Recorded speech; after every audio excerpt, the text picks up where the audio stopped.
De la Morena por esa información y cambiamos de asunto radicalmente. Bueno, no tanto, porque al final la geopolítica también tiene que ver con lo que pasa en la energía. Vamos a hablar con Diego Mateos, experto energético. Diego, muy buenas tardes. Hola, buenas tardes. Bueno, y en primer lugar quería preguntarte por una de las noticias que hemos tenido hoy, y es que Europa mantiene el tope del precio del petróleo ruso en los $60. Sabíamos que habían algunos países europeos que estaban intentando pujar porque ese precio, ese tope, bajara un poco para dañar todavía más a la economía rusa. ¿Por qué crees que Europa ha decidido mantenerlo así? Porque al final esto supone no dañar más a Rusia. Yo creo que porque son vasos comunicantes, ¿no? Si bajamos más el precio del petróleo ruso, Rusia va a dejar de producir petróleo y por no venderlo a ese bajo precio. ¿Qué ocurre? Pues que salen un montón de barriles del mercado y el precio sube. Entonces, en ese escenario en el que estamos ahora de inflación, pues el que el precio de nuestras energías suban no nos viene nada bien. Entonces, bueno, son un poco vasos comunicantes, ¿no? Entonces, yo creo que por eso es el motivo por el que Europa en este momento dice, bueno, vamos a darnos tranquilidad hasta septiembre y vemos un poco a ver cómo vamos capeando el temporal. Luego también, por ejemplo, tenemos otra cuestión, que es el tema de las sanciones a la energía nuclear de Rusia, algo que Ucrania ha pedido en numerosas ocasiones, pero Europa todavía no está haciendo. Es una de las pocas cosas energéticas que Europa todavía no ha sancionado. ¿Por qué? Porque luego cuando echamos un vistazo realmente a la dependencia que pueda tener Europa de la energía nuclear rusa, es cierto que es una dependencia importante, pero tampoco importamos desde Rusia unas cantidades de energía nuclear demasiado elevadas, ¿verdad? No, pero vuelve a ser, bueno, más o menos, España es casi un 40% del uranio que recibe, lo recibimos de Rusia, ¿no? O sea, es decir, que si tenemos una dependencia grande, porque al fin Europa, pues estamos limítrofes con Rusia y es nuestro socio comercial lógico para este tipo de transacciones. Pero volvemos a lo mismo que he dicho antes, sería, si queremos un poco evaluar el daño que hacemos a Rusia con respecto al daño que haríamos a la economía europea, yo creo que los números no saldrían. Todas las sanciones que hacemos en materia energética a Rusia, que es un país proveedor nuestro de energía, empezar a ponerle todo tipo de trabas, pues al final lo que ocurre es que vamos a comprar energía mucho más cara. Y en este momento, que las aguas han empezado a serenar un poco, pues volver a meter más variables en la ecuación, pues nos complicarían mucho el año que viene. Bueno, Diego, también quería preguntarte por el gas natural licuado de Rusia. Esa es otra de las cuestiones que son clave en un momento donde prácticamente todo está sancionado, toda la energía que viene de Rusia, y es que esto todavía no. Y es verdad que, por ejemplo, España ha disparado sus importaciones de gas natural licuado de Rusia. ¿Cómo es posible que este gas natural licuado no esté sancionado por parte de Europa? ¿Es demasiado necesario como para poder sancionarlo? Sí, bueno, aquí hemos jugado con una especie como de triquiñuela, ¿no? El gas natural licuado, al final, Europa prácticamente consumía poco gas natural licuado porque no tenía regasificadoras y bueno, pues no, en un primer estadio no hacía falta sancionar este tipo de energías, ¿no?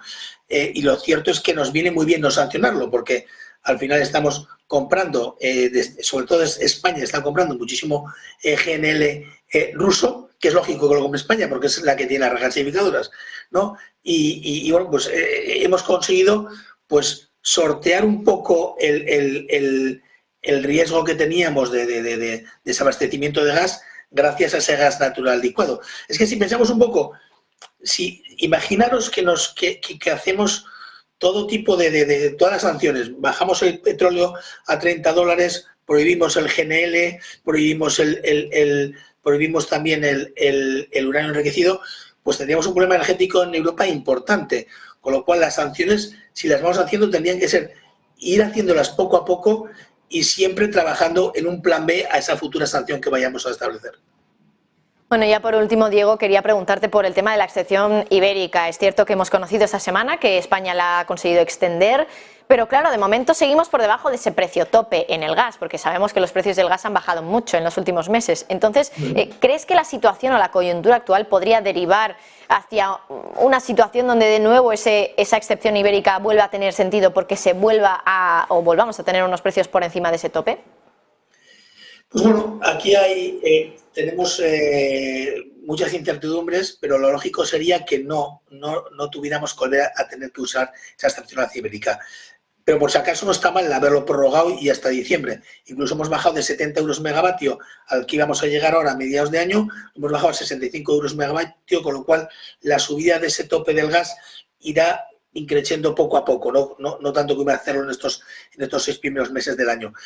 Todo indica que no debería porque el gas depende mucho su precio de la demanda que tengamos de gas. Entonces, en este momento se ha acabado el invierno, los tanques de almacenamiento de Europa están al 55%, que es a lo que solían estar más o menos hacia mediados de junio. Es decir, estamos principios de abril y tenemos los tanques como si tendríamos una situación normal a mediados de junio, con lo cual este año vamos a ir rellenando los tanques de manera mucho más tranquila y no como lo hicimos de manera alocada el verano pasado, que hizo que el precio subiera hasta los 350 euros megavatio. Con lo cual, no va a haber una inflación en el precio del gas porque compremos de manera alocada, y luego pues tenemos otra serie de incertidumbres, ¿no? Como puede ser que ocurrirá el invierno que viene con el tema del tiempo que haga, del invierno que tengamos en Europa, pero bueno, el invierno empieza prácticamente a principios de noviembre. Nosotros tenemos hasta diciembre esto asegurado, con lo cual prácticamente no lo vamos a notar. Luego también tenemos muchísima incidencia. El precio del gas lo tiene la actividad económica.